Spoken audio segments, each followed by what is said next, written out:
Have you ever tried to watch the football on the weekend but you can't find the game? Or you want to watch a big fight on the weekend but you don't want to spend a fortune on the pay-per-view? Or what about the latest TV series that isn't out in your country yet? Well, a VPN is the way to go to solve all of these issues. And the one I use is Proton. Now, Proton is a Swiss company founded by a team of scientists with the goal of building a better internet. And they have 100 million people using their service, with a network of over 4,200 servers in 91 countries. So you can log in and connect to a region all over the world. So once you've signed up, the browsing experience is super quick, and they don't limit bandwidth, so you know the connection will be smooth wherever you are. All of your information is kept private and there is no monitoring of your browsing activity. And I'm not a tech genius and I find it super easy to use. One of the best features is the integrated ad blocker, which helps so that when you're reading articles you're not bombarded with pop-ups all the time, or other websites for that matter. But by far the best thing for me about this is the access to sport. So if you sign up to Proton VPN using my link in the description below, you will get 1 month for free in the 12-month plan. And if you sign up for 24 months, they'll give you 3 months for free. So check out the best VPN that I've ever used using the link in the description below. Chelsea 2, Burnley 2, somehow. Before we do that, right, and get into what happened in the game, the man himself, Cole Palmer, is this the biggest mistake that Pep Guardiola has made in transfers ever? The man's got 20 goals and assists. He's the youngest Chelsea player ever to do that in the league. I mean, I can think of one. He's a star. I can think of one that he did that was pretty bad. Wasn't it Yaya Toure, Barcelona? Arguably, yeah. And then he cursed him, allegedly, didn't he, or something? That's up there. Yaya was the best, wasn't he, in the positions? Yeah. What's hard to determine it as well is like Man City are still going to win a hell of a lot of trophies and a lot of silverware without Cole Palmer.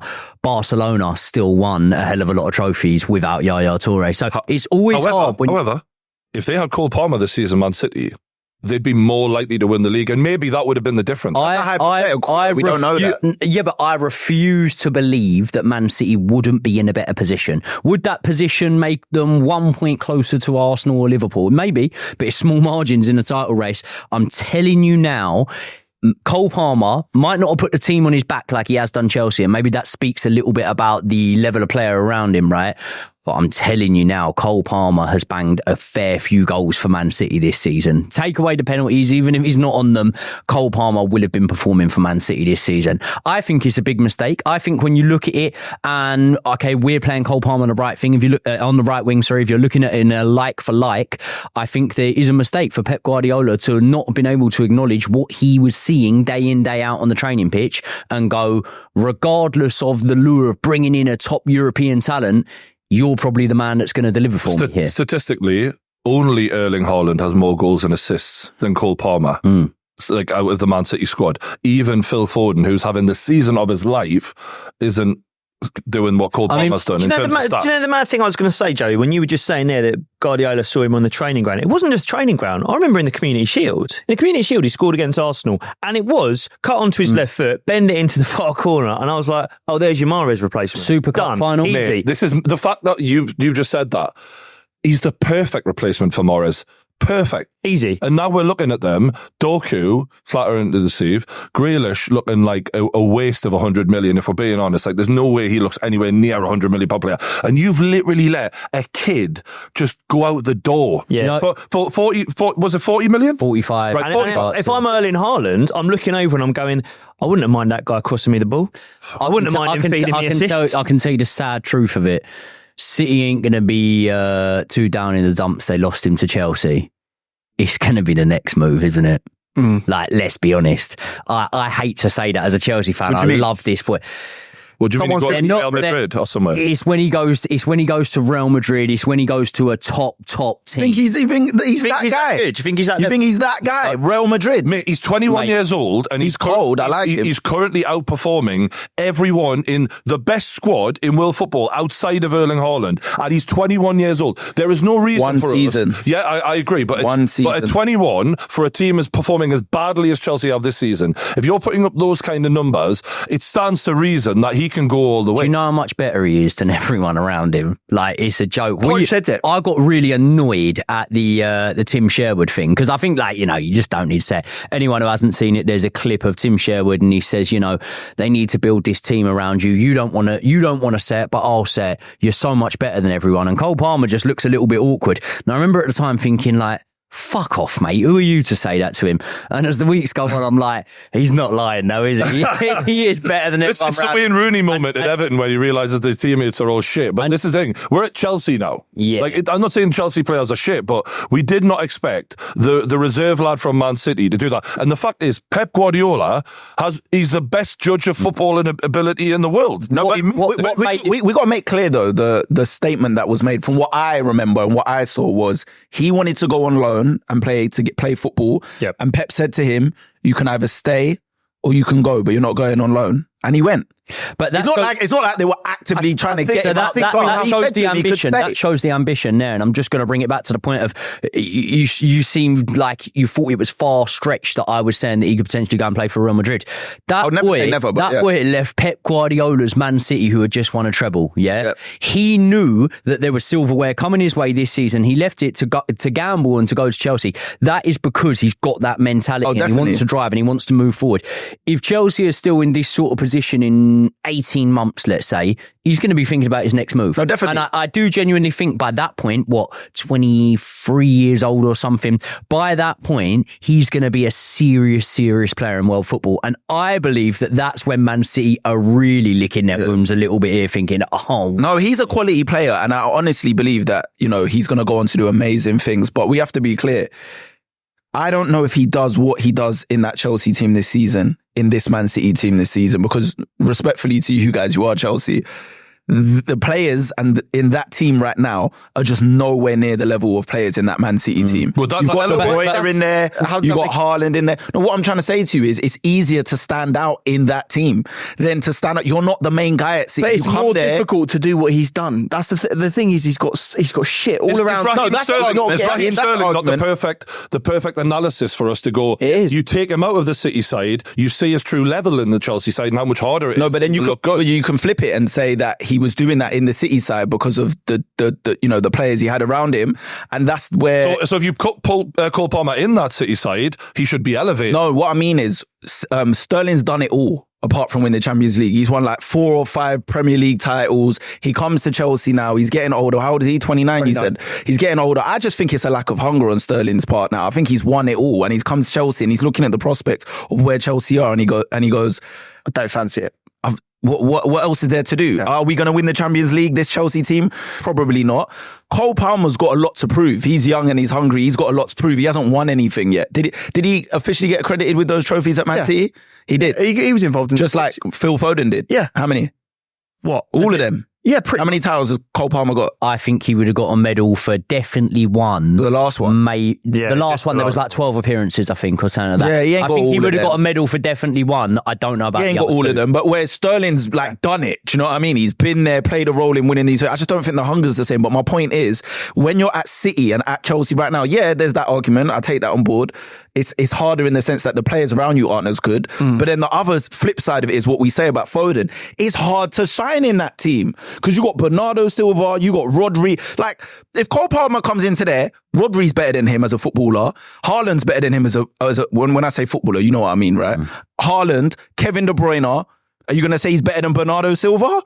No, but we're talking about his position. But I'm saying. No, I'm just saying it's harder to shine in that. You're not going to be the big dog and shine how you're shining at Chelsea. You ain't be those players, but he'll get games if you're looking. I'm not saying he won't get games, but what he's done at Chelsea, I don't think he'll do in that Man City team because there are other players that are going to take the mount on their shoulder and be that person, not you. The fact is they've scored probably 15 to 17 goals, probably more than us this entire season, right? Yeah. If Cole Palmer's got basically half of the goal involvements of Chelsea as a club, why would he not get more or similar levels to that at Man Because City? the whole context and conditions change if you're playing in Man City. We can't say now what he's done, that now he will score the goals in this team. His role and everything is different. All you can say is that he would have got less game time, but I think overall he would have had just as much impact because he'd be with better players who are scoring more goals. The only thing I say, Josh, he would have got less goals because 6 of the goals he has scored this season are penalties, and he wouldn't be taking penalties for City. So that's one thing. But what I will say, in terms of his assists, he's got a good number of assists for Chelsea. How many has he got this season? Class, nearly 10, I think. Right, now that's him trying to assist Raheem Sterling, who, let's be honest, his legs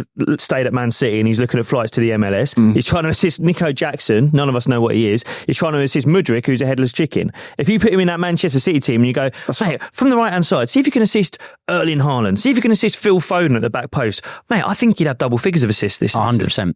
If we're looking at only Phil Foden across that front line of the midfield is outperforming him arguably. But he's got less goals and assists because of the penalties. If you strip them back, you'd say okay, but. Regardless, if I look at the way Doku's performed this season, Grealish has performed this season. If I'm Pep Guardiola, I'm thinking, fuck, why did I let this kid go? And also, you look at other players that have left City, like if it was just a thing of, City are so good that when you go down in standard, I get it now they're above City in the league. When you bought Jesus, it was a similar sort of move, I would say, in terms of like Palmer moving to us, Jesus moving to you guys. Yeah, all right, you were ahead of us in the league, but we would all agree he was dropping down a level somewhat. We finished fifth. We finished fifth the season before he came to us. Yeah, you're right. Yeah. So at that time, he's dropping down a level, right? He didn't come in and do what Cole Palmer's done. Jesus was impressive when he first came to Arsenal, and you could sort of see that you had been playing at a really high level. Didn't do anywhere near what Cole Palmer's done.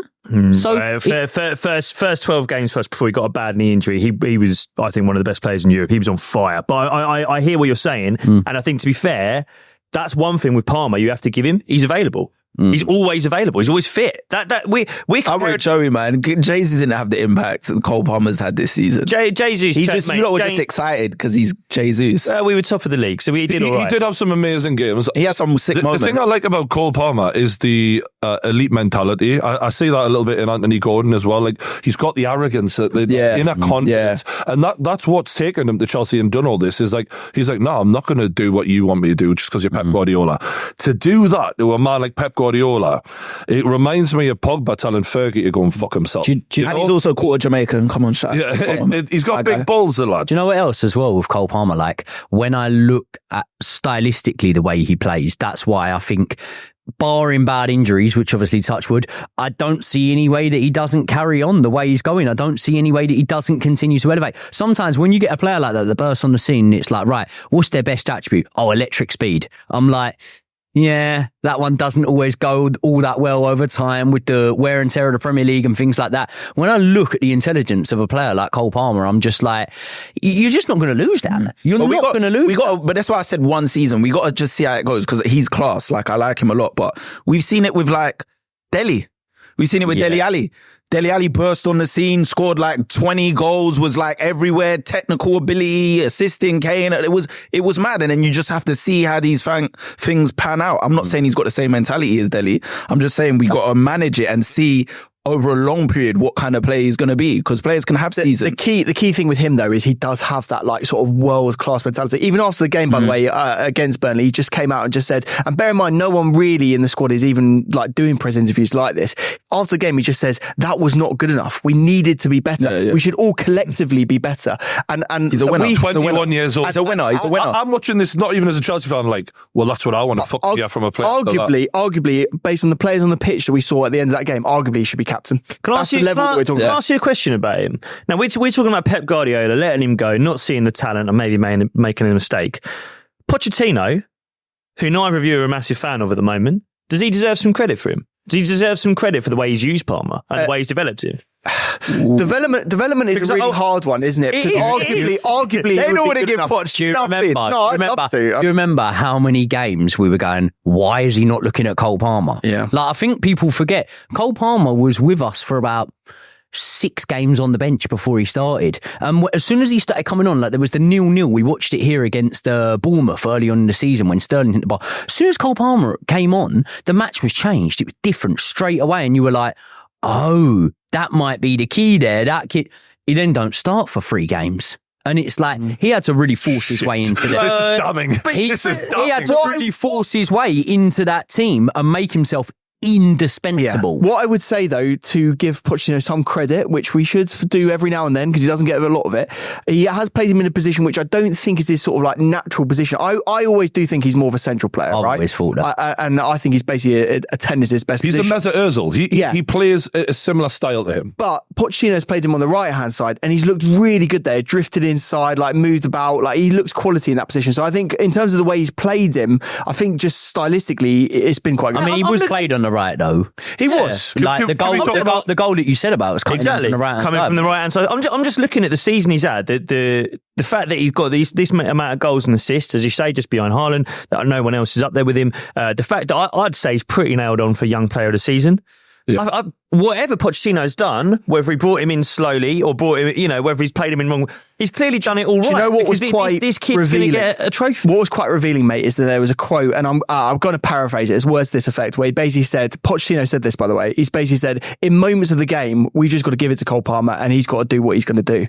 Like that's the level of. He's your tactic. But that's what is really scaring a lot of Chelsea fans, and that almost was a bit. That was almost a bit of the nail in the coffin for Pochettino. No, but do you know what it is though, right?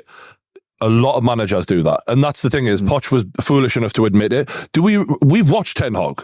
We're very aware of there's no fucking tactics half the time. So like a lot of managers do that, to be fair to him, but he shouldn't have said it. Can we talk about the actual game though? Because before the match, thank you, Joe. Yeah. Before the match, we were saying Burnley or the Premier League whipping boys. Chelsea have all of a sudden felt like there was a bit of momentum growing. And somehow they go down to 10 men Burnley, which I thought was harsh, to be honest, and still managed to nearly snatch a win out of the game. How's that happening? Mate, it's the same trend I've said here probably. How many games into the season are we? 30 odd. Nearly 30. Yeah, I've probably said about 28 times here. We get worse in the second half. Now, at some point, you've got to look at the common denominator here.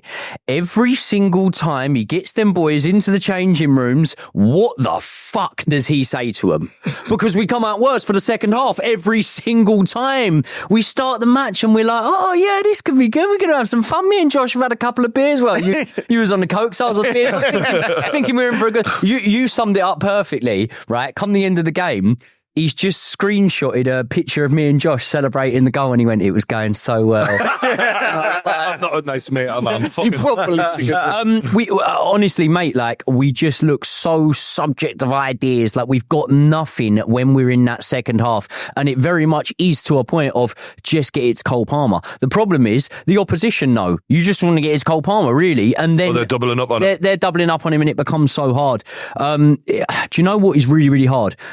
Starting lineup, bearing in mind we've got a lot of bad injuries, we know that. Starting lineup, I liked it. It looked good, that starting lineup. There wasn't really too much that I would fault. Even the substitutions. And we mentioned there that Sterling came on for Caicedo. Yeah. Right. He wasn't coming on for Caicedo. What Pochettino was doing there was stopping a big boo from the crowd because he was basically coming on for Mudryk. He subbed him off not long after, but he knew that would get a real reaction from the fans because Mudryk looked like he was one of the only guys out there, barring Cole Palmer, that could have possibly done something for us. But the proof's in the pudding, and it is what it is. A 10-man Burnley rocked up to Stamford Bridge and came away with a point. And by the way, should have came away with 3. They should have. That's where we're at. And look, it's very interesting actually because a lot of Chelsea fans are giving Pochettino credit for making the sub where Sterling comes on, gets a wonderful assist for Cole Palmer. We're 2-1 up and it looks great, right? I think you also have to then question his inability to make subs after that goal goes in. Because look, we were talking about Jose earlier on, right? What Jose would have done in a game like that where they were obviously always going to push right onto us, they were going to try and lump balls into the box. What Jose would have done is he would have put 5 defenders on the pitch. He would have had a big man and come off the bench, and he would have locked the game down. Irregardless of how quickly they scored the goal after, there should have been almost an immediate thing in Pochettino's mind, change it, because this team is porous, they're young, they're naive, and they're going to invite pressure onto us, right? Burnley were always going to do this. It was the simplest thing to predict in the entire world. Play for a free kick or a corner, get the ball in and outmuscle us. And you know what they did? Not only did they outmuscle us, we allowed a free runner in the box, and fair enough, Petrovic basically pars it into the goal. 29, 30 games into the season, I see no progress. I'm looking at reverse fixtures now and I'm thinking we probably played better in the first time we played these lot. And it's just, definitely so. If we look at the Burnley game the other day, the Burnley game before we won it 4-1, Raheem Sterling was on fire around that time. They should be dead and buried now, Burnley. They're fucking done. They are. And the fact that you're letting them get a point from you is scandalous. I know, but Petrovic needs to take some blame for that, though, because that header got just right at him. It was a and he kind of just pushed it in his own net. Context, he kept us in the game. He made like 3 or 4 wonder saves. Yeah. That's fine. That's the thing. That goal was right at him. But he kept like, honestly, there were 3 or 4 opportunities they should have scored. Right. And that's why Joey says, by the way, at the start of this video, Joey said that Burnley should have won. They had so many chances. Burnley should have won the game. I just look at it and I'm like, I'm not seeing any progression. I'm trying to use like for like examples, like potentially when Arteta first went in, when Klopp first went in, even Pep didn't have City challenging straight away as soon as he first went in. And you look at the more successful ones, Unai Emery, Eddie Howe, the jobs that they had done when they first came in, you could say, well, it was a less hostile environment. It was a more settled environment. But every time I try to compare and I look at anything, I always go, well, I could see something by that point in terms of like, tell me how Chelsea play.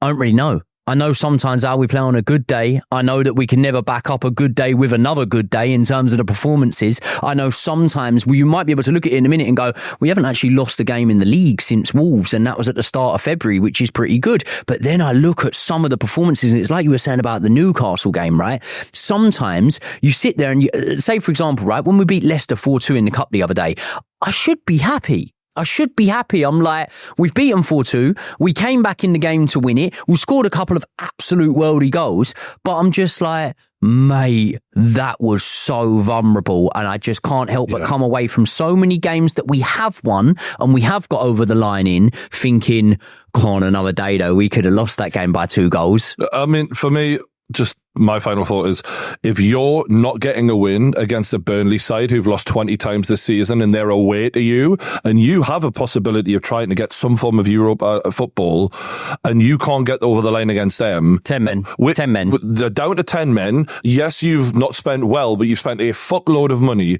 That is scandalous from Pochettino. As much as I understand that his track record's not bad and all of this, it would be well worth a change, in my opinion. Do you know the most damning thing about Chelsea for me? And I can't tell whether it's the club or the coach in Pochettino. Mm-hmm. I just look at so many like really good players there who are playing the worst football of their careers. Yeah. Like Enzo come from winning the World Cup with Argentina, come from playing incredibly well in Portugal. Everyone wanted him.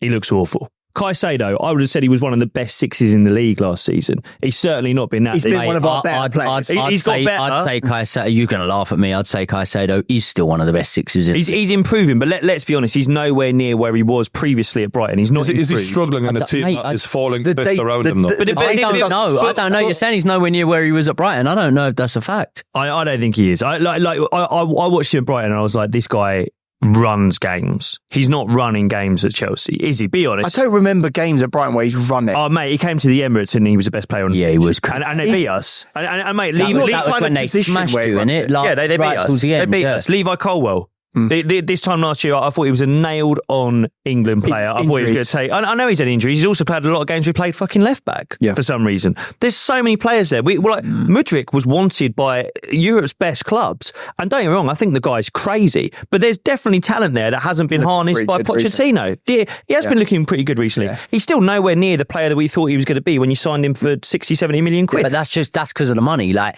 Mudryk agreed terms with Brentford a year before that. Look at Jackson, who's leading the line for us. He failed a medical at Bournemouth, wasn't it? It's not necessarily a case of, you spend that sort of money, you get the sort of player. We've overspent a lot of the time. I agree you've overspent, but what I'm saying is I don't see any players who have got to Chelsea and stepped on and improved. Gusto, 100%. I think you could also argue that Caicedo, if you watch Caicedo 90 minutes week in, week out, he looks great. He looks really good. And the problem is the data doesn't sort of like show He's the most expensive midfielder in the world. Does he look like it? No. No, but again, that's just the board making the point. I know what you're saying about money, but I'm talking about talent. I'm like, have we got enough there? When I am looking week in, week out, okay, of course we need injuries to go in our favour more than they are at the moment. Have we got enough there that I would gamble another manager comes in and can get a better tune out of these lot, play a better style of football, actually play a style of football that we can guarantee that more often than not, most weeks, whether it's implemented right or wrong, we're going to see it attempted. Have we got enough there that with another manager, I think we could get more? Yeah, I do. Can we go around the table and ask the impartial, perspective of this? Brian, would you keep Pochettino at the start next season? No way. When I'm seeing so many players not perform to their best ability, and when Burnley are coming to your ground and getting a point of 10 men, that's a disgrace. I'd definitely sack him. Craig? You've got a bit of history here, haven't you? So. Yeah, it's not even the history, man. I just think it's a tricky one just because I don't know what your prospects are going forward without him in terms of managers. I just don't know who can come in there and really pull up trees. So I'm just looking at it thinking, but I think I've gone with Brian now, man. I think the performances, you shouldn't be 11th. Not with those players. It's indefensible, isn't it? Not with those players. Yeah. You should not be 11th. Like, I'm not saying you should be bang on top 4, but you shouldn't be 11th. Agreed. David Moyes is ahead of you. The shit show that I watched West Ham put out yesterday.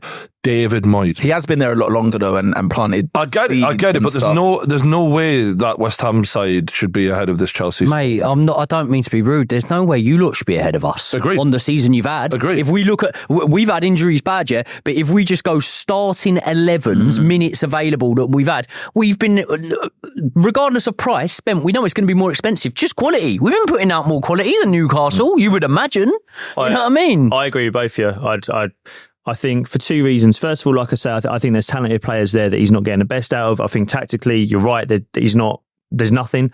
I think like what Joey says, it's almost like every opportunity that Pochettino has to have an influence on these players, it gets worse, be that a team talk or a substitution.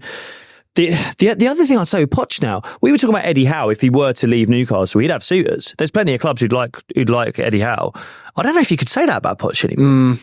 Stock's definitely gone down. This is a massive drop in stock. I think the job he's done at Chelsea, I mean, are you any better than you were under Potter? We are, numbers-wise, we're not.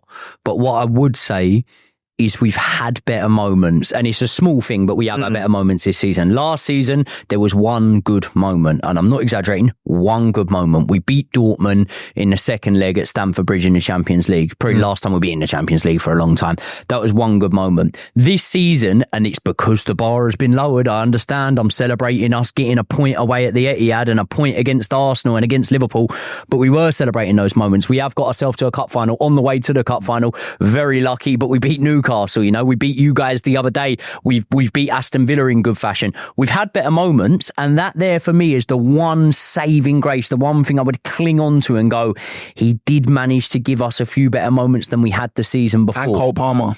Yeah. I think he does deserve credit for that. You've got to give him the credit. I think he does deserve credit for that. But I think this is proof. The situation at Chelsea is proof that in football there can be a few things wrong at the same time, and the other things being wrong doesn't excuse your poor performance. I think as you said, Bowley's mad. We all know Bowley's mad, and he's made some bad decisions, and he's stepping down as chairman in 2027. Yes. So he's acknowledged that this isn't working. Yeah. I think you're bang on to say that some of the players are underperforming. For the paychecks they're taking home, they're embarrassing themselves. And I love Raheem Sterling, but he doesn't look interested. Mate, the fact that he's getting booed as he walks on, and we'll wrap this up soon, but the fact that is happening to an England international from years local boy at Chelsea, a lad who has had a great career, but for me, one of the most frustrating footballers in the Premier League. Right. I think it says everything about where the club is. I never understood your perception of him until he came to Chelsea. But as soon as I saw it, I was like, fucking hell, Brian is right. But just because it does happen. It does happen. Just because the owner's mad and just because the players haven't been at it doesn't mean that Poch isn't to blame as well, and doesn't mean the manager always has to take blame. But one thing I will say, because I need to defend Poch a little bit, right? I just think you look at it, how many other managers in the league right now come into Chelsea in the summer, same circumstances, players bought all over the place. It's like TK Maxx, just buying them all over the place, jumbling them together. Todd Bowley not having no clue about what he's doing. The club's obviously in a whole new era and it's just not being run properly, it looks like. How many of the other managers in the league right now do better than what Poch I agree. You know what? Under the same you just use circumstances. TK Maxx as the perfect example because that's what we're doing now. We're going to be going in to a lower level shopping market and Taking hoping designers, to pull out a taking little bargains gem, and- hoping we find a little gem in there because we're not shopping in flannels now. But how many But managers, we've already answer said the question that, Craig. though, how many managers come in We've and do already better? just said that. We've already said managers with worse squads, David Moyes, Eddie Howe, and many others, the Brighton manager, are already outperforming. No, but that's those squads though. I'm saying, I'm talking about all the variables. But if you can outperform him with a worse squad, surely you can outperform him with that. No, because sometimes it's about, like I said, what's going on behind the scenes at the club, how the club's being run, all of these sorts of things. Do you get what I'm saying? The ethos of where the club is. Yeah. Those things can be overridden by a team with a better ethos, but shitter players and more coherency. Do you You've got get to what I'm remember, saying? in the Abramovich era, anything other than sort of like challenging for the title was failure. And I think that what you're saying is completely true. We're in an era now which is allowing failure to happen. And that is really a scary time. I've come round on your point. When you were saying earlier, I don't know why I think managers might be a bit scared of coming to Chelsea. I was like, well, they don't want to come to Chelsea. You got talented players, you got money, blah, blah. Money doesn't solve solve it. It is a circus. And I've got to say, I do think that this job has damaged Pochettino's reputation. I mean, I'll ask you as a Spurs fan, right? Yep. Say for whatever reason, you lose Postecoglou, I don't know, Liverpool job, whatever. I'd have him back. Would you take Poch back? I would have him back. I would. Because you know what it is, yeah? Like, that's why I disagree with this whole, like, naturally your stock's going to go down if you get sacked. That's just the nature of the business, right? But I look at it and I go, how fair is that when you actually look at the circumstances at Chelsea? Because the reality is, when he was at Spurs, he had no money and turned them into a title challenging team. And he almost won the Champions League with no money. So that to me... So you're saying Chelsea's poison chalice now? It's not worth going? Yeah, I just think, obviously they're going to have a manager and the manager's going to have to go there. Yeah. But I just think when we're talking about Pochettino, we're talking about a man, like I can only rate a manager sometimes because we get onto Pep for always having the best tools, right? Which I don't really do it, but a lot of people do.